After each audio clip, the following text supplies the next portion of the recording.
আজকে আমরা দ্বিপদ উপপাদ্য চ্যাপ্টারতে দ্বিতীয় ভিডিও নিয়ে আলোচনা করব। দ্বিতীয় ভিডিও মানে দ্বিতীয় পার্ট।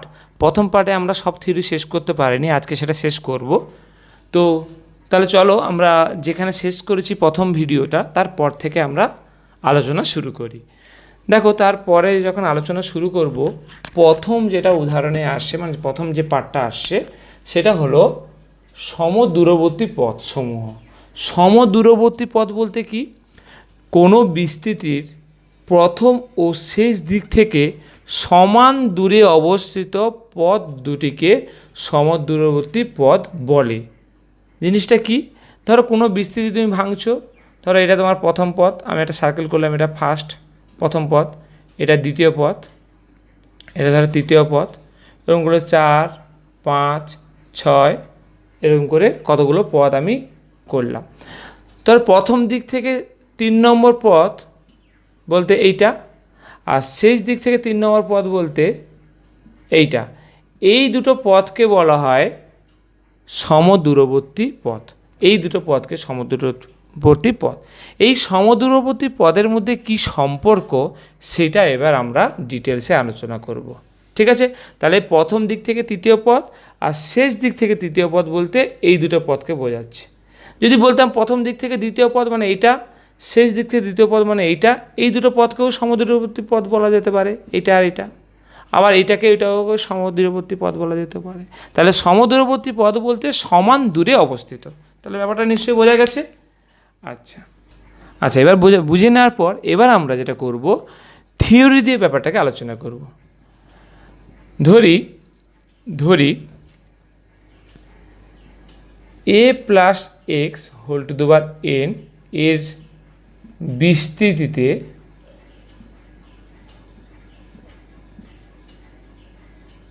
r প্লাস 1তম পদ। তাহলে আমি কততম পদ নিচ্ছি আলোচনা করছি? থিওরি। এবার থিওরিটা রেডি করব। ঠিক আছে? আগেটা আমি উদাহরণ দিচ্ছিলাম। আমি নিচ্ছি প্রথম থেকে r প্লাস 1তম পদ। অতএব tr প্লাস 1, এটা ফর্মুলা আমরা জানি, NCR a to the power n minus r আর x to the power r। তাহলে প্রথম দিক থেকে r প্লাস 1তম পদটা কিন্তু আমি পেয়ে গেলাম।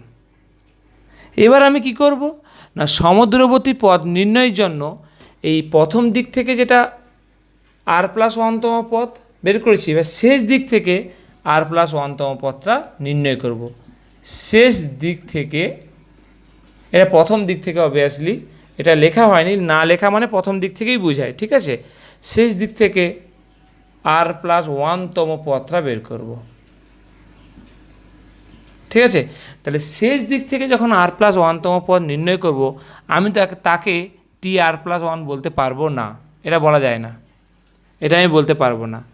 তাহলে শেষ দিক থেকে r প্লাস 1তম পদ বলতে এই যে tr প্লাস 1 লেখা হয় না, সেটা প্রথম দিক থেকে r প্লাস 1, প্রথম দিক থেকে মানে বাম দিক থেকে, শুরু থেকে r প্লাস 1তম পদের কথা বলা হয়েছে।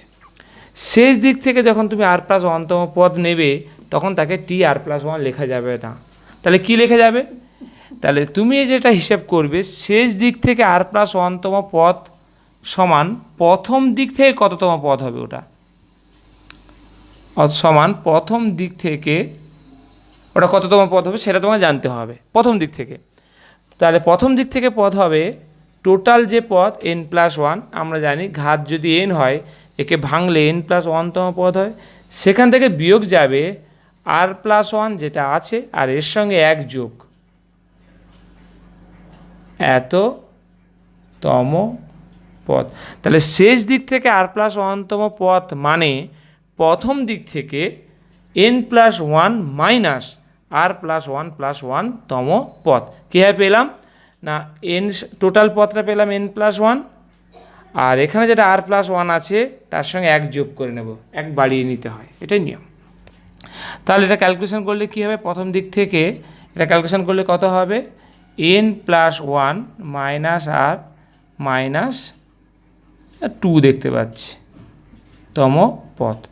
তার মানে প্রথম দিক থেকে ওটা হয়ে যাবে n minus r minus 1, sorry এটা n হবে, এন মাইনাস আর +1 -2 মিলে -1 তম পদ। তার মানে এবার আমি এটাকে লিখব যে অতএব টি n - r -1 এটা বের করব। কিন্তু আমরা জানি যে লাস্টে +1 না থাকলে ফর্মুলায় পড়ে না, তাহলে এটা লিখব টি n - r plus n - r, আচ্ছা একটু আমি মনে হয় ভুল লিখেছি, এটা না ব্যাকেটটা হবে না, এটা তোমরা করবে কি ব্যাকেটটা শুধু এইটুকুর হবে, ঠিক আছে, মানে n+1 এখানে ব্যাকেট দিতে পারো, টোটাল যে n+1 তম পদ সেটা, সেখান থেকে বাদ যাবে r-1 মানে যেটা আমি বলেছি r+1 সেটা বাদ যাবে, আর যা হবে তার সঙ্গে 1 যোগ, এটা হলো ফর্মুলা। তাহলে এটা ফর্মুলাটা উঠে গেলে এটা তোমার হবে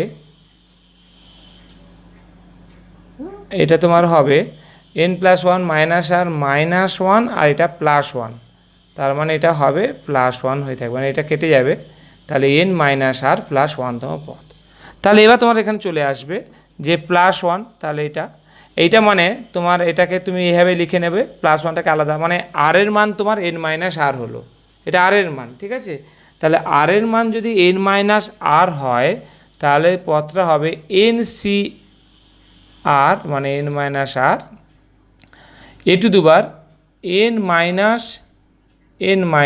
r আর x to the power n - r, এটা হলো তোমার ফর্মুলা, ঠিক আছে। এবার এটাকে একটু সংক্ষেপটা ছোট করে নেই, NCr n - r আর এটা হবে a to the power n কেটে r আর x to the power n - r। যাই হোক, এটা হলো তোমার সহগটা তোমার এটা বেরোলো, ঠিক আছে। তাহলে আমি একবার প্রথম থেকে আলোচনা করে দিই। a + x whole to the power n এর বিস্তৃতিতে r+1 তম পদ মানে tr+1 সেটা বেরিয়েছিল এইটা, আবার শেষ দিক থেকে r+1 তম পদ মানে প্রথম দিক থেকে n+1 - r+1 আর একটা +1 তম পদ, সেটা ক্যালকুলেশন করে কত বেরোলো n - r+1 তম পদ, সেটাকে আমি ব্যাখ্যা করে পেলাম এই পদটা পেলাম, ঠিক আছে। সেটা আমি কি পেলাম না এই পদটা পেলাম। এবার কি বলছে দেখো, এই যে NCr যেহেতু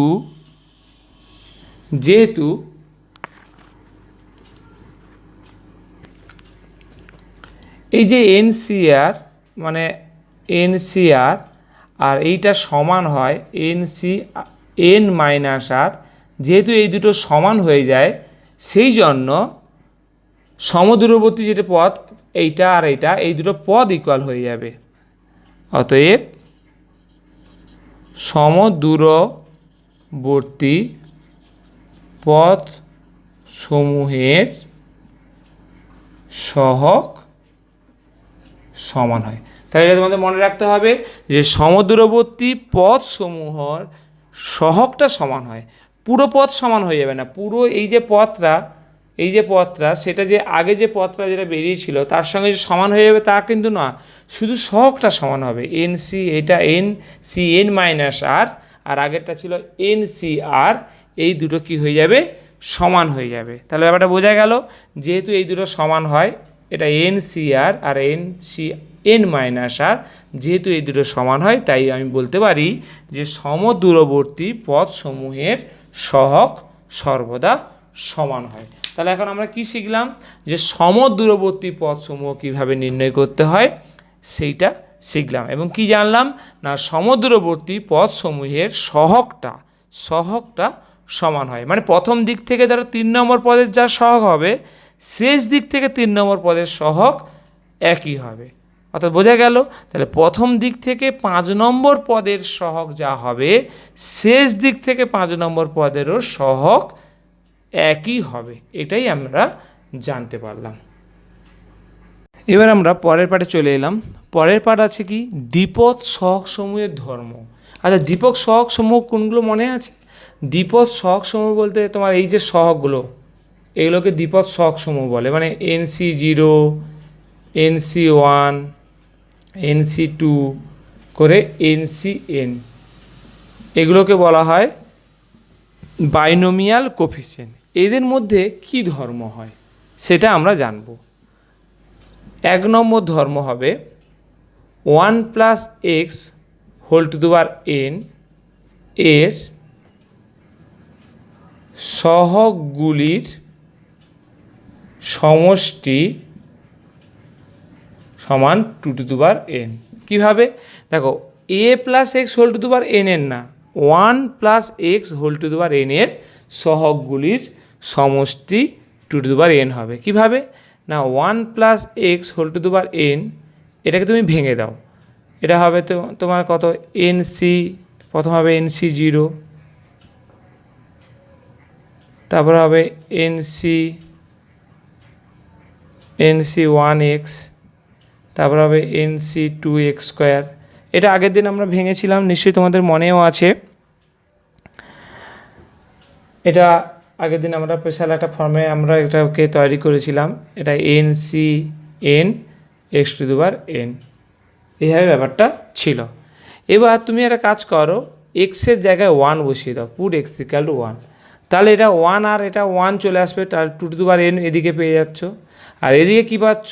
nc0, এদিকে এক্সের জায়গায় 1 বসিয়ে দিলে পাবে nc1, এদিকে এক্সের জায়গায় 1 বসিয়ে দিলে এক্সের জায়গায়, তাহলে এটা 1 হয়ে যায়, সেক্ষেত্রে nc2, এরকম হলে এটা ncn দিয়ে শেষ হচ্ছে, এটাও সেই 1 হয়ে যাবে। তার মানে আমরা এটা পেয়ে গেলাম। তাহলে এটা আমরা মনে রাখবো। কি মনে রাখবো? না, দ্বিপদ সহগগুলোর যোগফল অর্থাৎ সমষ্টি 2 টু দি পাওয়ার n হয়। কার ক্ষেত্রে হয়? Obviously 1 plus x whole to the power n এর ক্ষেত্রে।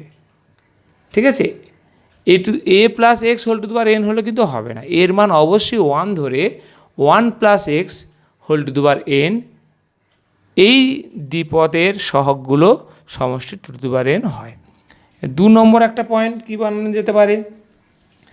বলছে যে 1 plus x whole to the power n এর জোড় স্থানীয় মানে 2, 4 জোড় স্থানীয়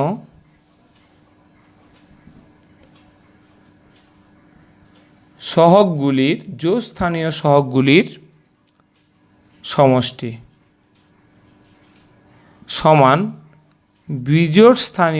জোড় স্থানীয় সমান বিজোড় স্থানীয় সহগগুলির সমষ্টি সমান কী হয় জানো তো? সমান হয় তোমার 2 টু দি পাওয়ার n-1, এটা হয়। এটা একটা ধর্ম। কার ধর্ম? না, সহগগুলো ধর্ম। কি এই ধর্মটা কি বললো? না দেখো, এই যে সহগগুলো তুমি পেয়েছো 1 প্লাস এক্সের সহগগুলো, দেখো এই একটা, এই যে 0, 2 এগুলো হলো জোড় স্থানীয় সহগ, আর এই 1, 3, 5 এগুলো হলো বিজোড় স্থানীয় সহগ। বলছে যে জোড় স্থানীয় সহগগুলো যোগ করলেও 2 টু দি পাওয়ার n-1 হবে, আবার বিজোড় স্থানীয় সহগগুলোকে সমষ্টি করলেও সেটা 2 টু দি পাওয়ার n-1 হবে। ঠিক আছে, তাহলে এইটা হলো তোমার দ্বিতীয় ধর্ম। 2 নম্বর পয়েন্টটা আমরা কমপ্লিট করলাম। দ্বিতীয় ধর্মটা খুব একটা লাগে না, কিন্তু জাস্ট মনে রাখবে। ঠিক আছে, তাহলে দ্বিপদ সহগ সমূহের ধর্ম আমরা কমপ্লিট করলাম। কি জানলাম? না, সহগ সমূহকে একদম ডাইরেক্ট যোগ করে ফেললে, অর্থাৎ এইটা যোগ করে ফেললে 2 টু দি পাওয়ার n হয়, আর যদি জোড় স্থানীয়গুলোকে আলাদা করো, আবার বিজোড় স্থানীয়গুলোকে যদি আলাদা করো, সেক্ষেত্রে তাদের যোগফলগুলো 2 টু দি পাওয়ার n-1 হয়। ওকে, আচ্ছা, এবার আমরা নোটে চলে এলাম। আমরা থিওরি পার্টটা প্রায় শেষ করে ফেলেছি। তো নোটে গিয়ে যেটা আমি বলবো সেটা হলো, প্রথম যেটা লিখেছি দেখো নোট 1-এ, বলছি যে দ্বিপদ রাশির বিস্তৃতিতে একটা বৃহত্তম সহগ এটা জানতে চায়। তাহলে বলছে যে যে কোনো দ্বিপদ বিস্তৃতিতে মধ্যপদের সহগ, দেখো মধ্যপদ তো একটা অথবা দুটো হয়, ওই মধ্যপদের সহগটাই সবচেয়ে বৃহত্তম সহগ হয়। বৃহত্তম সহগ বলতে বুঝতে পারছো তো? যেমন ধরো সহগগুলো কার 4 হয়, কার 8 হয়, কার 10 হয়, একসময় দেখবে সহগগুলো বাড়তে বাড়তে এক জায়গায় গিয়ে আবার থেমে আবার কমতে শুরু করে। সেই যে বৃহত্তমটা, সেটা সর্বদা মধ্যপদের সহগটা হয়। অর্থাৎ সেটাকে ব্যাখ্যা করেছি যে a plus x whole to the power n এর মধ্যপদ যখন n যুগ্ম হয় তখন n/2 + 1তম পদের সহগটাই বৃহত্তম হবে, আবার যখন n অযুগ্ম হবে তখন এটা অথবা এততম পদের সহগগুলো বৃহত্তম হবে। আমরা পরে অঙ্ক করে এই থিওরির সঙ্গে ম্যাচিং করে অঙ্ক করব পরে, এখন করছি না। এবার দ্বিতীয় পয়েন্টটা চলে আসুন। দ্বিতীয় পয়েন্টটা আমি বলছি কি, বলছে যে একটা সমীকরণ লিখেছি a1x1 a2x2 এরকম করে apxn apxp, এই যে জিনিসটা রাশি তার পাওয়ার n, এর বিস্তৃতি দেখো, এর যদি বিস্তৃতি করো প্রচুর পদ বেরোবে, সেই পদের প্রত্যেকটা পদের একটা করে সহগ থাকবে, সেই সহগগুলোর যোগফল যদি তুমি জানতে চাও, বিস্তৃতির সহগগুলোর যোগফল পেতে হলে তোমাকে সমস্ত x1 x2 xp এদের মানগুলো 1 বসিয়ে দিতে হবে। একটা উদাহরণ দিয়ে আমি ব্যাখ্যা করছি ব্যাপারটা, তাহলে একটা উদাহরণ দিচ্ছি, ঠিক আছে? ধরো একটা অঙ্ক হলো, তোমাকে কেউ জানতে চাইলো 1 + 3x প্লাস ধরো 2x² plus x³ whole to the power ধরো 10 এর সহগের সমষ্টি। তুমি কীভাবে বের করবে সহগের সমষ্টি? মানে এইটাকে বিস্তৃতি করবে, বিস্তৃতি করে তাদের অনেক সহগ বেরোবে, সেই সহগগুলোর সমষ্টি জানতে চেয়েছে। তুমি কি করবে, পাতে এক্সের জায়গায় 1 বসিয়ে দাও, সমস্ত এক্সের জায়গায় 1 বসিয়ে দাও, এটা কত হবে? এইটা তোমার অ্যান্সার হবে 7×10, সহগের সমষ্টি এটাই হবে। ঠিক আছে, এটাই ওরা উদাহরণ দিয়ে বলতে চেয়েছে। ঠিক আছে, মানে যদি সহগের সমষ্টি জানতে চাই, তুমি সমস্ত এক্সের জায়গায় 1 বসিয়ে দেবে, তাহলে তুমি অঙ্কটা উত্তর পেয়ে যাবে। ওকে, আচ্ছা এবার আর একটা ফর্মুলা আমি লিখেছি 3 নম্বর নোটে। বলছে যে এই সমীকরণটা পাওয়ার n হলে এর বিস্তৃতিতে মোট পদ সংখ্যা, ভাবো যে 3টে আছে, তার মাথায় n আছে, এর বিস্তৃতিতে মোট পদ সংখ্যা ½ × n+1 n+2। একটা উদাহরণ দিয়ে দেখিয়ে দিচ্ছি। ধরো তোমাকে বললো x + y + z whole to the power 10 এর মোট পদ সংখ্যা কত? তুমি কি করবে না, ফর্মুলা হবে ½ × দেখো 3টে তো, এরও 3টের ফর্মুলা, তাহলে 10 + 1 10 + 2, এটা তোমার পদ সংখ্যা। ঠিক আছে, মনে রাখবে 11 আর এটা 12, টোটাল 66টা পদ হবে, টোটাল 66টা। এটাকে যদি ভাঙতে পারো তাহলে টোটাল 66 মানে 66 খানা পদ থাকবে। ঠিক আছে, এবার আমরা উদাহরণের মাধ্যমে যে থিওরিগুলো শিখলাম সেগুলো কিছুটা ভালো করে বোঝার চেষ্টা করব। ঠিক আছে, দেখো প্রথম যে উদাহরণটা আমি নিয়েছি সেটা হলো উদাহরণ 1 দিয়ে দাও তোমরা, যে 2x + 1/x whole to the power 5 এর বিস্তৃতি নির্ণয় করো। অর্থাৎ এই যে দ্বিপদ একটা রাশি, এখানে n এর মান 5, এটাকে ভাঙতে বলছে, অর্থাৎ বিস্তৃতি করতে বলছে।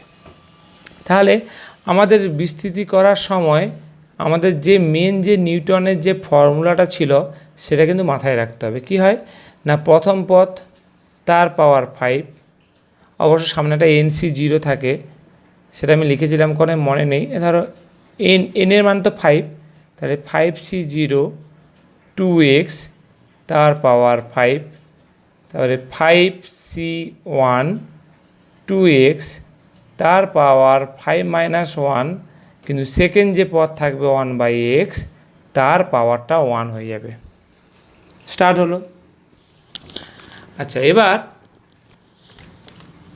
তারপরের পদটা আমি কি লিখব, 5C2 2x তার পাওয়ার হবে 5 - 2, 1/x যেটা ছিল তার পাওয়ার হবে 2।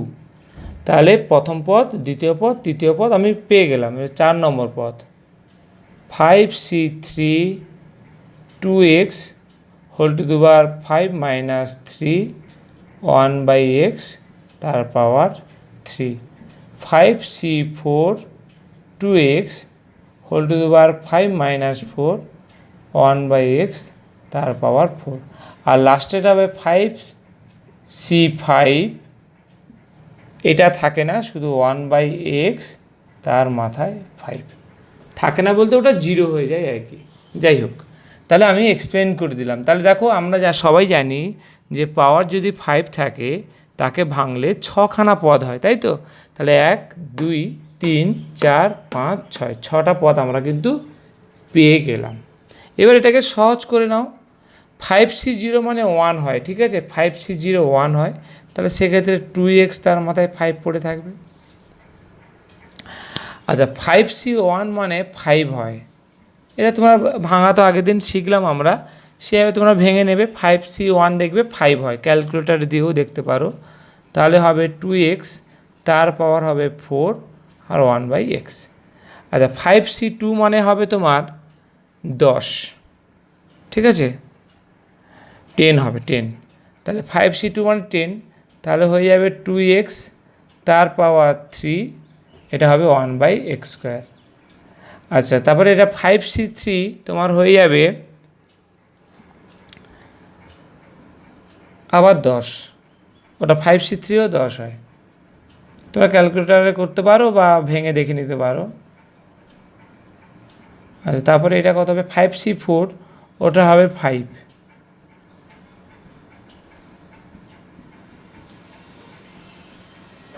আর 5c5ও 1 হয়, সেক্ষেত্রে এটা x⁵। এটাকে আরও ছোট করে নেব ক্যালকুলেশান করে, আর একটু সহজ করে নিতে হবে। যে এটা হবে 2⁵, 2⁵ মানে 32 x⁵। এটা হবে 5 × 2⁴ মানে 16। আচ্ছা, উপরে হবে x⁴, নিচে x, তাহলে এটা x³ পড়ে থাকবে, তাই না? উপরে x⁴, নিচে x, তাহলে কাটাটি হলে x³। ওকে। আচ্ছা, এটা 10 তো আছে সামনে, 2³ মানে 8 হলো, x³ আর নিচে x², তাহলে একটা x হবে। এটা 10 তো সামনে আছে, 2⁵ মানে 4, এর উপরে x², নিচে x³, তাহলে 1/x হবে। আচ্ছা, এটা দেখো 5, এটা 2x আর নিচে x4 মানে 1/x³ হবে। আর এটা তো 1/x5 আছে, আর একটু ছোটো হয়ে গেল। তাহলে লাস্ট লাইন এবার 32 x⁵ পেয়েছি, 16 5 80 পেয়েছি, x³ পেয়েছি, 10 8 80x পেয়েছি, 10 4 40/x পেলাম, 10/x³ পেলাম, আর 1/x5 পেলাম। তাহলে দেখো আমরা ফাইনালি এই অ্যান্সারটাই পেলাম। ওকে, তাহলে অ্যান্সারটা আমরা কি পেলাম না 2x + 1/x তার 5কে বিস্তৃত করলে আমরা এই লাইনটা ফাইনালি পেলাম। ঠিক আছে, তাহলে আমরা 2x + 1/x whole to the পাওয়ার 5কে বিস্তৃত করে আমরা এই লাইনটা পেলাম। ওকে, তাহলে বোঝা গেল ব্যাপারটা কীভাবে করলাম। ওকে, পেলাম পরের উদাহরণ। দেখো কোশ্চেনটা দেখলেই তোমরা বুঝতে পারবে যে আমি বলেছি 2x/3 + 3/4x whole to the power 10 এর ষষ্ঠ পদ নির্ণয় করো। ঠিক আছে, ষষ্ঠ পদ নির্ণয় করতে বলেছি, অর্থাৎ আমি কি বলেছি T6 নির্ণয় করতে বলেছি। দেখো T6 নির্ণয় করতে গেলে ওটাকে আগে সাজিয়ে নিতে হবে 5 + 1, তাহলে আর এর মান আমরা 5 পেয়ে গেলাম। এবার ফর্মুলা দাও, তাহলে 10CR মানে 10C5 মানে NCR, ফর্মুলাটা অ্যাকচুয়ালি কী ছিল NCR, এখানে n এর মান কত 10 আর r এর মান কত 5, তাহলে n এর মান 10 আর r এর মান 5, তাহলে NCR প্রথম যে পদ কত 2x/3 তার পাওয়ার হবে n - r, অর্থাৎ 10 - 5 n - r, আর দ্বিতীয় যে পদ সেটা লেখো 1/4x তার পাওয়ার হবে r, মানে এইটা। তাহলে দেখো আমরা T6 অর্থাৎ 6তম পদটা আমরা কিন্তু ডাইরেক্ট বের করতে পেলাম। কি সূত্র দিয়ে? সাধারণ পদ নির্ণয়ের যে ফর্মুলা NCI TR + 1তম পদ যেটা ফর্মুলা ছিল সাধারণ পদ নির্ণয়ের ফর্মুলা, সেইটা দিয়ে আমরা সূত্র দিয়ে আমরা পদটা লিখলাম। এবার এটাকে ক্যালকুলেশন করব 10C5। দেখো 10C5 কীভাবে বের করতে হয় তোমাদের যদি মনে আছে ভালো, তাহলে উপরে হবে 10 ফ্যাক্টোরিয়াল, নিচে হবে 5 ফ্যাক্টোরিয়াল, আর 10 থেকে 5 বাদ দিলে 5 ফ্যাক্টোরিয়াল। তার 10কে ভাঙবে 10 9 8 7 6 আর 5 ফ্যাক্টোরিয়াল, সেটা লিখবো না, আর নিচে 5 ফ্যাক্টরিয়াল একটা কেটে যাবে, আর একটা 5 ফ্যাক্টরিয়াল যেটা পড়ে থাকবে সেটা 5 4 3 2 1, আর লিখছি না। দেখো 5 2 10, 10 কেটে গেল, 4 2 8, 3 2 6, তাহলে 2 2 4, 9 4 36, 2 4 9 4 36, 36-এর সঙ্গে 7 গুণ হবে, 7 6 42, 2 হাতে হলো 4, 7 3 21, 4 25,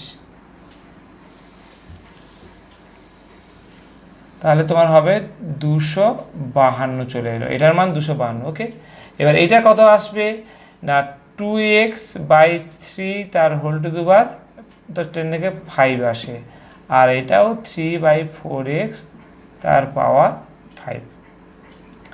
তাহলে 252 তো প্রথমে এলো, এটা 2 two the power 5, 2 two the power 5 মানে তোমার 32x5, আর নিচে 3 টু দি পাওয়ার 5, আর এটা হবে উপরে 3 টু দি পাওয়ার 5, নিচে 4 to the power 5, x to the power 5, এটা কেটে গেল। এটা ক্যালকুলেশন না করে রাখলে ভালো হতো, যাই হোক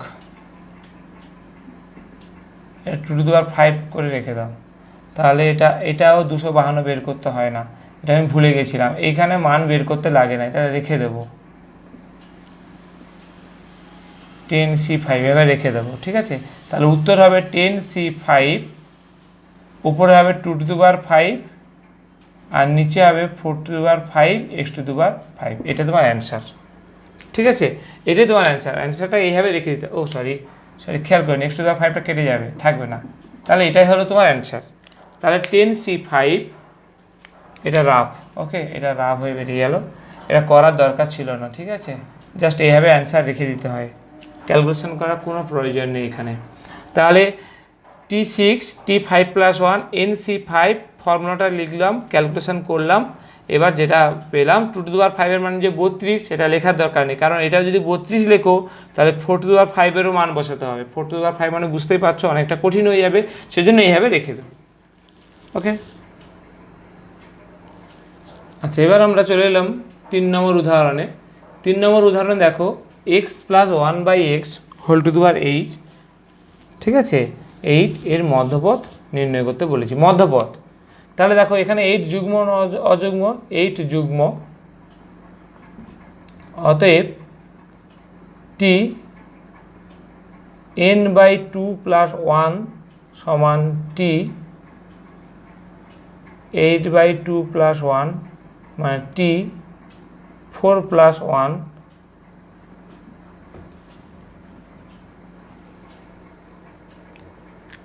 4 + 1। আচ্ছা এটা একটু লিখে দিলে ভালো হতো, 1 মিনিট, এইভাবে অঙ্কটা লিখবো না, এইভাবে তোমরা লেখো যে এর মধ্যপদ নির্ণয় করতে বলেছো তো, যেহেতু 8 যুগ্ম, অতএব 8/2 + 1 সমান তোমার কত হচ্ছে, এটা 4 + 1, 4 + 1 সমান 5তম পদটি হবে মধ্যপদ।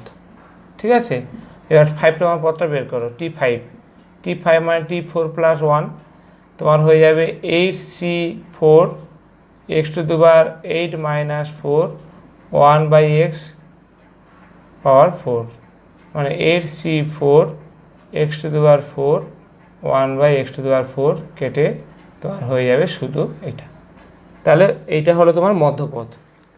ঠিক আছে, তাহলে মধ্যপদ মানে যেহেতু 8 যুগ্ম, তাহলে 8/2 + 1 মানে n/2 + 1 মানে তোমার 5তম পদটি হবে মধ্যপদ। এবার T5টা এটা আগে বের করে নেবে কততম পদটা মধ্যপদ হচ্ছে, তারপর সেটা লিখবে T5 সমান, আগে থেকে T লিখবে না, T5 সমান দিয়ে বের করে নেবে, তাহলে এটাই মধ্যপদ হয়ে গেল। দেখো এবার অঙ্কটা আমি একটু চেঞ্জ করে দিলাম, উদাহরণ 4-এ করলাম কি, x + 1/x whole to the power 11 এর মধ্যপদ, তখন মধ্যপদ দুটো হবে, মধ্যপদগুলি নির্ণয় করো, দুটো যেহেতু বিজোড় তাহলে দুটো মধ্যপদ হয় তো, তাহলে দেখো যেহেতু 11 বিজোড়, অতএব 11 - 1/2 + 1 সমান এটা হলো তোমার 10 5 + 1 সমান এটা 6 হবে এততম পদ, মানে এটা হবে এততম পদ মানে 6তম পদ এবং তার একটা বেশি মানে 7তম পদ হবে দুটি মধ্যপদ।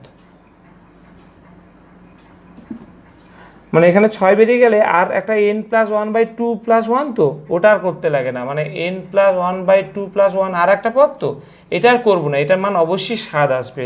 এটা যদি 6 আসে, বিয়োগটা যদি 6 আসে, 1 যোগ করলে 7, ওটার মান অবশ্যই 7 করে দেখে নিতে পারো, ওই জন্য আর করলাম না, লিখে দিলাম 7তম পদ হলো দুটো মধ্যপদ। তাহলে আমার প্রথম হবে t6 মানে t5 + 1 মানে তোমার 11c5 x⁻11 - 5 1/x whole to the power 5। তাহলে 11c5 x⁻5 বাদ দিলে 6 1/x⁻5 11c5 শুধু x, এটা একটা পদ। আর t7 মানে দুটো মধ্যপদ থাকবে, ঠিক আছে, দুটো মধ্যপদ থাকবে এক্ষেত্রে। তাহলে একটা মধ্যপদ বের করেছি t6 আর একটা মধ্যপদ t7 মানে 11c6 x⁻11 - 6 1/x whole to the পাওয়ার 6। তাই 11c6 x⁻5 1/x⁻6 মানে 11c6 1/x। তাহলে আর একটা মধ্যপদ বেরিয়ে গেল, ঠিক আছে, দুটো মধ্যপদ আর একটা মধ্যপদ বেরিয়ে গেল। তাহলে এই দুটো হলো নির্ণয় মধ্যপদ। তাহলে বিজোড় সংখ্যা হলো দুটো মধ্যপদ হয়, দুটো বেরিয়ে গেল, একটা হলো 11c5x, একটা হলো 11c6 1/x, দুটো মধ্যপদ বেরিয়ে গেল।